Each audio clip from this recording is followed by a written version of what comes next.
Ndine wanu wachimala weni Devi kusowa. Ndikufuna mkazi kubachala wanditopesa. Tuye Tau yanga yakwana, tau yanga yakwana, yoti ndizakutenge baby. Tau yanga yafika, tau yanga yafika, tau yanga yafika, yoti ndikale nawe baby. Tau yanga yafika.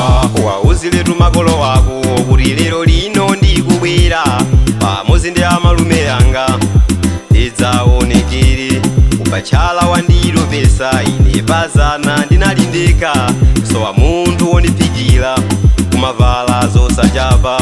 Lero mkazi ndamupeza mavuto anga onse atha.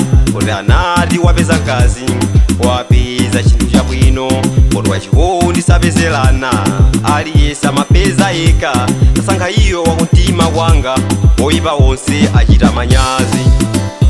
Tau yanga yakwana, tau yanga yakwana, yoti ndizakutenge baby. Tau yanga yafika, tau yanga yafika, tau yanga yafika, yoti ndikale nawe baby. Tau yanga yafika. Takhala nthawi yayitali tikumapanga zozemberana. Lero lino ndikufuna anthu onse adziwe, anzanga onse anakwatira akuti ine osakwatira.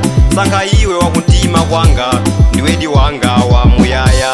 Akazambira nkangonikira pano onse ali madzi. Ndiye kundikutengere kwathu makolo